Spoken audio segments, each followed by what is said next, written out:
Assalamualaikum warahmatullahi wabarakatuh. Hari ini kita akan membahas tentang akuntansi pajak pertambahan nilai atau PPN. Nah, di sini pengertian dari akuntansi PPN dan PPNBM yaitu di mana akuntansi PPN ini adalah proses mengakui suatu transaksi penjualan dan pembelian barang dan atau jasa yang dikenakan pajak ya, baik itu PPN maupun PPNBM. Lalu di sini menurut Undang-Undang Nomor 42 Tahun 2009 Pasal 5, di samping pengenaan PPN sebagaimana dimaksud dalam Pasal 4 Ayat 1 dikenakan juga atas PPNBM yaitu pajak pertambahan nilai atas barang mewah, yaitu atas penyerahan BKP atau barang kena pajak yang tergolong mewah yang dilakukan oleh pengusaha kena pajak yang menghasilkan barang tersebut di daerah pabean dalam kegiatan atau pekerjaannya. Lalu yang kedua yang dikenakan PPNBM itu adalah impor dari barang kena pajak yang tergolong mewah.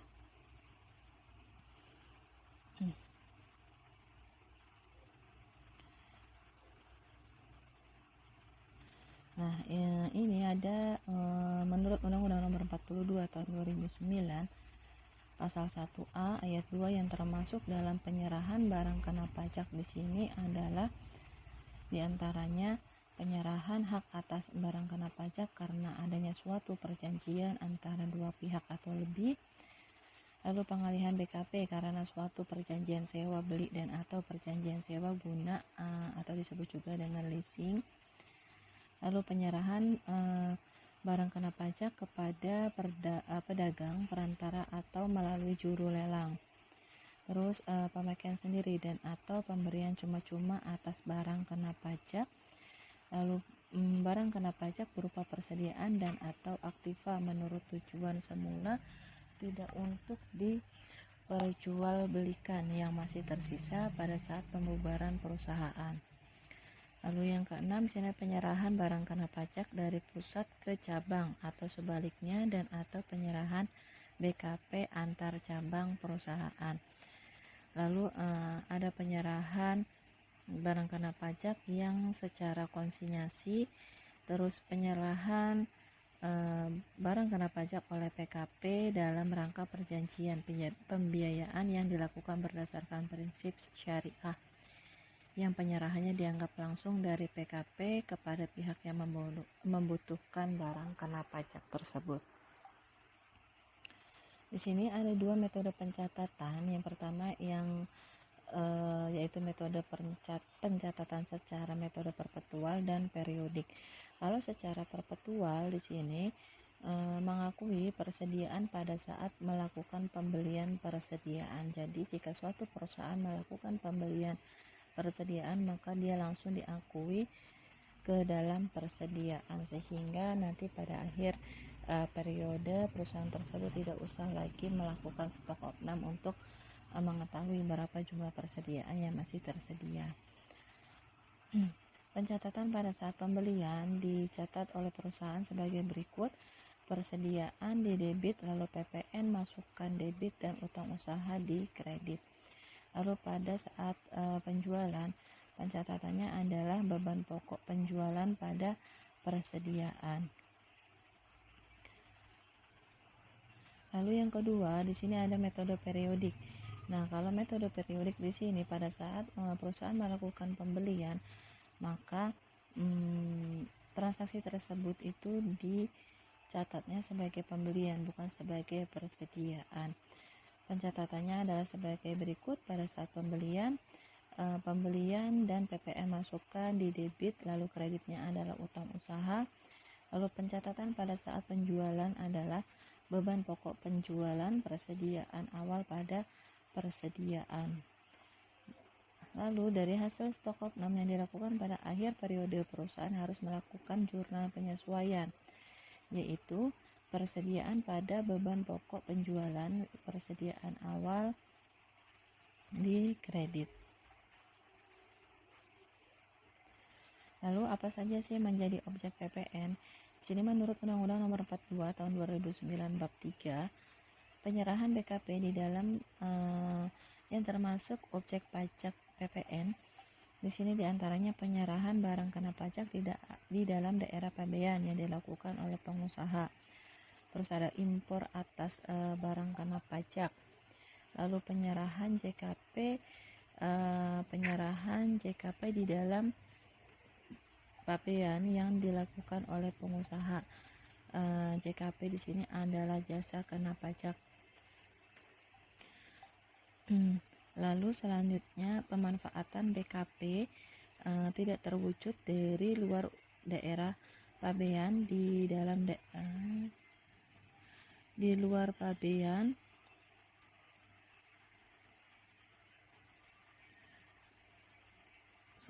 di sini yang selanjutnya adalah pemanfaatan BKP tidak terwujud dari luar daerah pabean di dalam daerah pabean. Lalu pemanfaatan JKP atau jasa kena pajak tidak berwujud dari luar pabean di dalam daerah pabean. Lalu ekspor BKP berwujud oleh pengusaha kena pajak. Lalu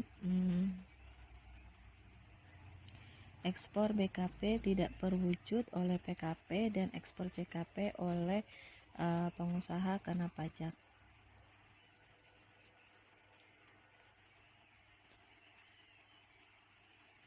Nah, di sini secara umum semua barang dan jasa ini menjadi objek pertambahan nilai kecuali ada undang-undang dan peraturan yang menyatakan bahwa barang dan jasa tersebut itu tidak dikenakan PPN ya.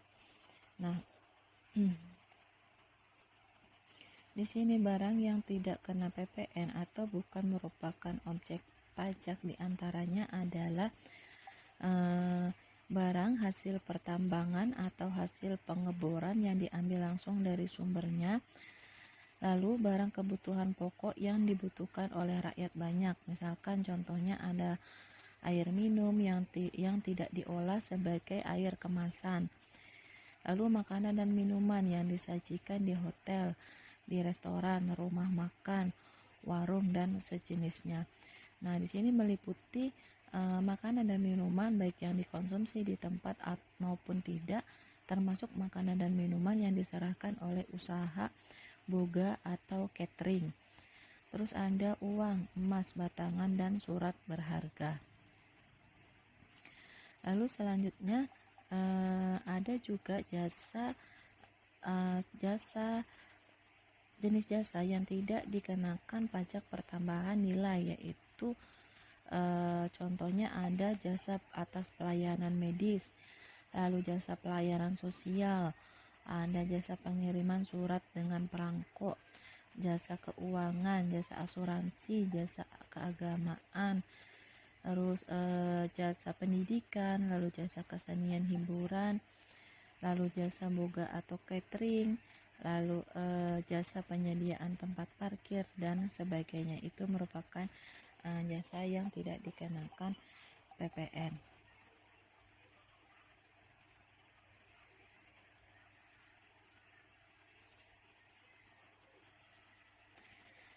Nah, di sini ada objek PPNBM diatur dalam Peraturan Jenderal Pajak Nomor per 19/PC/2015. Diantaranya ini ada pesawat terbang pribadi dan helikopter pribadi, lalu kapal pesiar atau yacht dan sejenisnya, lalu rumah beserta tanahnya dengan harga jual atau harga pengalihan lebih dari 5M atas luas bangunan lebih dari 400 meter persegi. Lalu apartemen, kondominium dan sejenisnya dengan harga jual atau pengalihan lebih dari 5M dan luas bangunannya 150 meter persegi. Lalu kendaraan bermotor roda 4 pengangkutan orang kurang dari 10 orang berupa sedan, jeep, sporty, utility vehicle, lalu multipurpose vehicle, minibus dan sejenisnya dengan harga jual lebih dari 2M dengan kapasitas silindernya lebih dari 3000 cc. Lalu ada kendaraan bermotor roda 2 dan roda 3 dengan harga jual lebih dari 300 juta dengan kapasitas silinder 200 lebih dari 250 cc.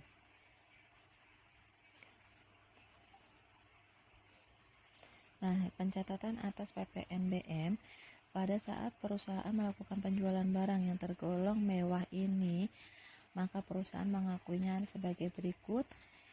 Piutang di debit, lalu yang dikreditnya adalah penjualan PPN keluaran dan PPNBM. Di pihak lain, perusahaan yang melakukan pembelian atas barang mewah tersebut, pencatatannya adalah sebagai berikut.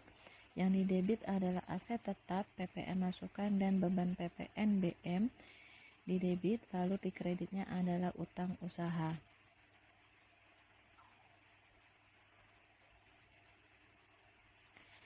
Lalu selanjutnya di sini ada tarif PPN dan PPNBM. Tarifnya untuk PPN di sini, tarif PPN-nya 10% untuk semua BKP dan JKP. Lalu tarif 0% itu untuk ekspor barang kena pajak berwujud, lalu ekspor barang kena pajak tidak berwujud, dan ekspor JKP. Nah, tarif sebagaimana disebutkan di yang saya sebutkan tadi itu dapat diubah menjadi paling rendah 5% dan paling tinggi 15%, yang perubahan tarifnya diatur oleh peraturan pemerintahan. Sedangkan untuk tarif PPNBM di sini ditetapkan paling rendah 0% dan paling tinggi 200%. Ekspor BKP yang tergolong mewah dikenakan pajak tarif 0%. Nah, di sini ada dasar pengenaan pajak menurut Undang-Undang Nomor 42 Tahun 2009 Pasal 7. Yang pertama adalah berdasarkan harga jual. Harga jual di sini adalah nilai berupa uang termasuk semua jenis biaya yang diminta atau seharusnya diminta oleh penjual karena penyerahan barang kena pajak, tidak termasuk pajak pertambahan yang dipungut menurut Undang-Undang Nomor 42 Tahun 2009 tentang PPN. Ada juga nanti istilahnya dengan nilai penggantian. Apa itu nilai penggantian? Di sini adalah semua nilai yang berupa termasuk semua nilai biaya yang dikeluarkan oleh pembeli jasa kena pajak. Nah, nilai itu nanti untuk menggantikan jasa yang telah diberikan oleh pengusaha kena pajak. Lalu selanjutnya di sini ada nilai impor. Nilai impor ini adalah berupa uang yang menjadi dasar penghitungan bea masuk ditambah dengan pungutan berdasarkan ketentuan dalam peraturan perundang-undangan yang mengatur mengenai kepabean dan cukai untuk impor barang kena pajak. Lalu tidak termasuk pajak pertambahan nilai, pajak pertambahan nilai barang dan jasa, dan atas pajak penjualan atas barang mewah. Nah, nilai impornya di sini ditentukan dari kos biaya atau harga barang ditambah dengan insuran atau jaminan, lalu freight biaya pengiriman ditambah biaya lain. Lalu di sini ada nilai ekspor. Nilai ekspor di sini adalah nilai yang berupa uang termasuk semua biaya yang diminta atau seharusnya diminta oleh eksportir. Lalu ada nilai lain. Nilai lain ini ditetapkan oleh Menteri Keuangan ketika terdapat kesulitan dalam penentuan harga jual dan nilai penggantian atas suatu produk. Nah, dalam hal ini Menteri Keuangan dapat menetapkan dasar pengenaan pajaknya.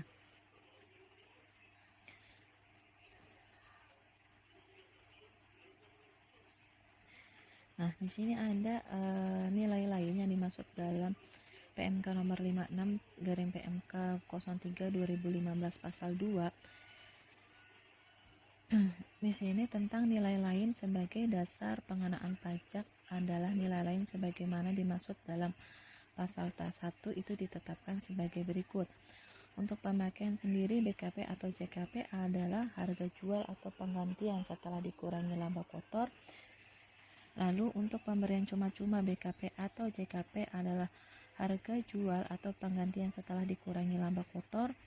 Yang ketiga, untuk penyerahan film cerita adalah perkiraan hasil rata-rata per judul film. Lalu untuk penyerahan produk hasil tembakau itu sebesar HJE atau harga jual eceran. Lalu untuk PKP berupa persediaan dan atau aktiva yang menurut tujuan semua tidak untuk diperjualbelikan yang masih tersisa pada saat pembubaran perusahaan adalah harga pasar dan sebagainya ya. Ini bisa dibaca. Untuk nilai lainnya, penentuan nilai lain atas dasar pengenaan pajak PPN ya. Lalu di sini ada contoh kasus 1 untuk PPN. Misalnya PT Gunung Selamat menyediakan buku lokal dan luar negeri memberikan jasa percetakan serta desain buku sudah dibukukan. Sebagai PKP tanggal 3 Februari 2013 pada bulan Februari 2016 melakukan penjualan sebagai berikut. Tanggal 5 Januari jual buku 1000 buku strategi bisnis tahun 2017 dengan harga 200.000. Tanggal 27 Januari menjual 100 buku dengan harga 100.000. Untuk produksi membeli kertas 1 rim, harga satuannya adalah 40.000. Pertanyaannya, buatlah jurnal untuk mencatat transaksi di atas dan jurnal pelunasannya. Nah, untuk transaksi pertama atas jurnal penjualan tanggal 5 Januari 2016 yaitu yang didebit piutang usaha sebesar 220 juta, lalu dikredit penjualan 200 dan PPN keluarannya adalah 20 juta. Lalu tanggal 27 Januari tahun 2016 piutang usaha didebit 110 juta, kreditnya adalah penjualan dan PPN keluaran masing-masing 100 juta dan 10 juta. Nah, maka di sini ada PPN keluaran dari transaksi tanggal 5 dan 27 masing-masing 20 juta dan 10 juta. Maka total PPN keluarannya adalah 30 juta. Nah, buku besar PPN keluaran harus sama nanti dengan SPT masa PPN pada form 1111A2 yaitu 30 juta. Lalu selanjutnya atas jurnal pembelian tanggal 2 Januari 2016, jurnalnya adalah persediaan bahan baku debit 40 juta, PPN masukkan debit 4 juta, lalu utang usahanya 44 juta. Perhitungan PPN kurang bayarnya adalah PPN keluaran tadi kan 30 juta, lalu dikurangi dengan PPN masukkan 4 juta, maka PPN kurang bayarnya di sini 26 juta kurang bayar karena PPN masukkan lebih kecil dari PPN keluaran. Lalu pengakuan pelunasan PPN kurang bayar masa Januari 2016 adalah yang debit PPN keluaran 30 juta, lalu PPN masukan, ya ini maksudnya ya, ada kesalahan ketik, PPN masukannya adalah 4 juta dan PPN yang masih harus dibayar atau kurang bayar adalah 26 juta di kredit. Lalu pada saat pelunasan PPN kurang bayar tersebut, jurnalnya adalah PPN yang masih harus dibayar atau PPN kurang bayar pada kas atau bank sebesar 26 juta. Lalu contoh 2, di sini PT Gunung Selamat selama bulan Februari 2016 melakukan transaksi penjualan dan pembelian. 2 Februari beli bahan baku kertas 500 juta belum termasuk PPN ke PT Sinarmas Paper. Lalu tanggal 5 Februari membeli bahan penolong tinta 25 juta belum termasuk PPN.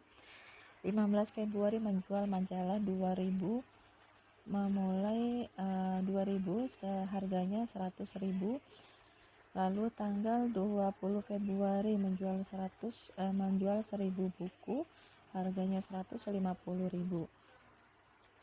Maka jurnal yang dibuat adalah jurnal pembelian tanggal 2 Februari persediaan bahan baku 500 juta di debit, PPN masukannya di debit 50 juta, lalu dikredit utang usaha 550 juta. Lalu yang untuk jurnal pembelian Tanggal 5 Februari, persediaan penolong 25 juta debit, PPN masukkan debit 2.500.000, utang usahanya 27.500.000. Jurnal penjualannya tanggal 15 atas transaksi tanggal 15 Februari 2016.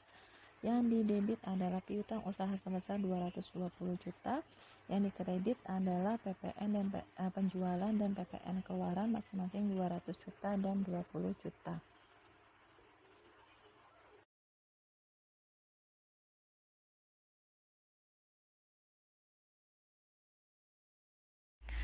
Oke, selanjutnya di sini transaksi tanggal 20 Februari ada penjualan. Atas penjualan buku 1000 ya. Jurnalnya adalah piutang usaha di debit 165 juta dan di kreditnya adalah penjualan dan PPN keluaran masing-masing 150 juta dan 15 juta. Lalu perhitungan PPN kurang bayarnya di sini PPN keluaran 35 juta itu dihitung dari transaksi tanggal 15 dan transaksi tanggal 20. PPN keluaran masing-masing tanggal 15 ya 20, tanggal 20 juta, tanggal 20-nya itu 15 juta, jadi totalnya 35 juta. Untuk PPN masukannya itu dari transaksi tanggal 2 yaitu 50 juta, tanggal 5 2.500.000, jadi totalnya 52.500.000. Maka PPN lebih bayarnya adalah 17.500.000. Untuk mengakui PPN lebih bayar di sini, maka pencatatannya adalah sebagai berikut. PPN keluaran 35 juta, PPN lebih bayarnya 17.500.000 dan PPN masukannya sebesar 52.500.000 di kredit. Nah, lebih bayar PPN ini untuk masa Februari akan dikompensasikan kepada masa berikutnya atau dimintakan restitusi kepada Ditjen Pajak. Jika perusahaan menentukan untuk meminta restitusi, maka pada saat menerima restitusi atas lebih bayar PPN tersebut, maka jurnalnya adalah kas di debit sebesar 17.500 dan PPN lebih bayar di kredit sebesar 17.500. Lalu selanjutnya di sini ada contoh 3. PT Perdana Elektronik, sebuah perusahaan manufaktur yang menghasilkan barang kena pajak dan sudah dikukuhkan menjadi PKP semenjak tahun 2010. Pada tanggal 1 Desember 2016 menyerahkan barang kepada Dinas P dan K Kota Jakarta Selatan senilai 110 juta. Jurnal yang diperlukan adalah sebagai berikut. Tanggal 1 Desember pada saat penjualan ke PT Perdana ke Dinas Kota Jakarta Selatan, piutang usaha di debit 110 juta, penjualan dan PPN keluaran di kredit masing-masing 100 juta dan 10 juta. Lalu tanggal 1 Desember di sini ada jurnal lagi untuk penyesuaian karena wajib pungut Dinas P dan K Kota Jakarta Selatan, yaitu cash transit pada piutang usaha sebesar 10 juta. Lalu penyesuaian karena wajib pungut Dinas P dan K Kota Jakarta Selatan, jurnalnya adalah PPN keluaran pada cash transit sebesar 10 juta. Nah, di sini si PT Perdananya itu dia memungut pajak PPN-nya ke Dinas P dan K Jakarta Selatan. Makanya di sini ada cash transit ya. Cash transit itu artinya hanya uang yang sebenarnya nggak dipegang oleh si PT Perdana tersebut. Jadi ini hanya secara pencatatan saja. Oke, sampai sini materi kita hari ini. Saya ucapkan terima kasih. Wassalamualaikum warahmatullahi wabarakatuh.